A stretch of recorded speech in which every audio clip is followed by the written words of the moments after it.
There are sacred texts that speak to the intellect, others to the heart. But the Ashtavakra Gita is different. It whispers to the soul. It does not ask you to become anything. It merely invites you to remember who you already are, to sit still in the center of your being as the waves of the world rise and fall, crash and recede, and in that stillness, to awaken, not to a new identity, but to the absence of one. In Chapter 3 of the Ashtavakra Samhita, Ashtavakra, the sage, speaks with a clarity so pure it burns away illusion. His words are not meant for the faint-hearted or the mind seeking comfort in spiritual ornaments. They are for the one who has already grown weary of chasing shadows, who has seen that every grasp is a mirror of the same forgetfulness. Knowing yourself as truly one and indestructible, he says, how could a wise man feel pleasure in acquiring wealth? Here, wealth is not just material. It is anything we run after to fill the void: status, validation, relationships, achievements. The sage is not condemning the world. He is simply unmoved by it. And why? Because once we know we are the infinite sea, why run after waves? This is not nihilism.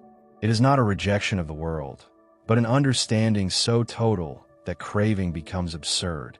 Ashtavakra reminds us that our pleasures are born of mistaken perception, like mistaking mother of pearl for silver. We chase, not because the object has value, but because we have not paused to see clearly. Greed arises not from lack, but from illusion. The metaphors are powerful. The mind takes form like waves in the sea, arising, swirling, disappearing. But what are waves to the sea?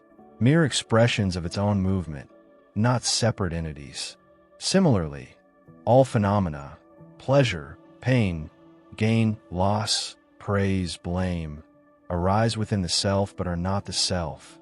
We are that, the unmoved witness, the eternal screen upon which the cinema of life plays. And yet, the sage marvels, not at the world, but at our continued identification with it. It is astonishing, he says again and again, that one who has seen the supreme still falls prey to lust, that a person nearing death still clings to the senses, that even the one who discerns the real from the unreal fears liberation. This astonishment is not judgment. It is the tender astonishment of a teacher watching a student who has already solved the puzzle, still trying to piece it together. It is the astonishment of watching someone dream while knowing they are already awake. To live from the place of this knowing is to experience a revolution so silent it goes unnoticed by the world, but it upends everything within. You become the one who is unmoved whether honored or insulted, who sees his own body as if it were another's, who walks through both pleasure and pain with equal stillness, because he no longer clings to either. This detachment is not indifference. It is the highest form of presence, being so deeply rooted in being that nothing needs to be rejected or grasped. Everything is allowed. Everything is seen as a play. The mature soul, Ashtavakra tells us, sees the world as pure illusion, not as something to escape, but as something to see through, like the mirage in the desert, like the dream that continues even after the dreamer knows he's dreaming. To wake up doesn't mean the world disappears. It means it loses its grip. You begin to live in it, but not of it. Imagine that. To walk among the chaos with a heart so calm it reflects the sky. To let things come and go, not out of apathy, but because you finally see that they were never yours. To feel no fear of death, not out of bravado, but because you've already died to the false self. This is not theory. It is a lived stillness, a quiet thunder. The one who has tasted this silence cannot be disturbed by praise or blame. What is there to defend when there is no fixed self? What is there to accumulate when nothing lasts? What is there to fear when you are already whole?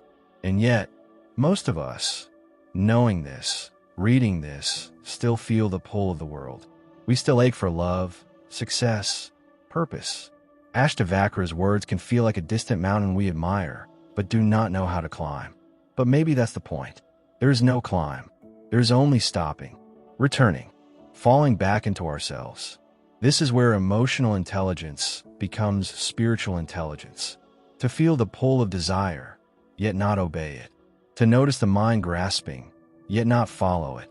To allow fear, disappointment, longing, and yet remain the witness. That is the subtle art of living Ashtavakra's truth, not by renunciation, but by understanding.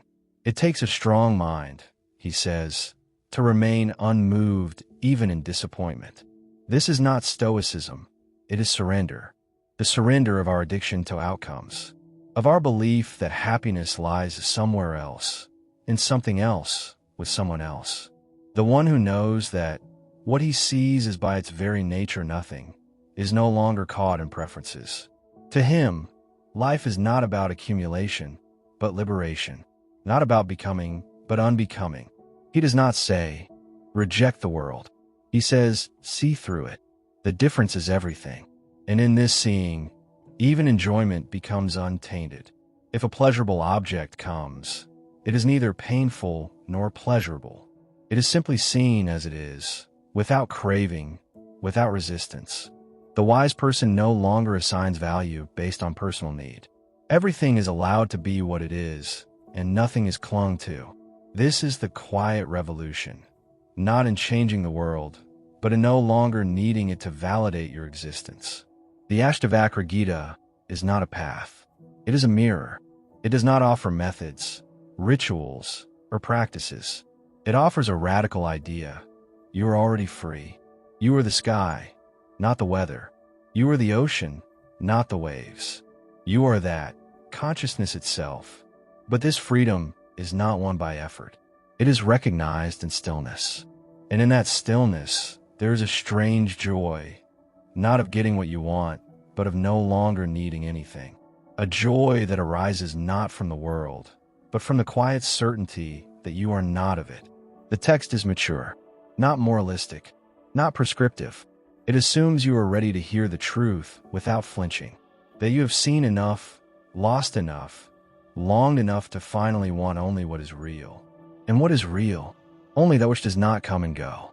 The self, pure awareness, untouched, unbroken, unchanging. Everything else, your thoughts, your emotions, your name, your past, is a story told in time. But you are timeless. When this is known, not just intellectually but viscerally, life becomes a dance, not a chase.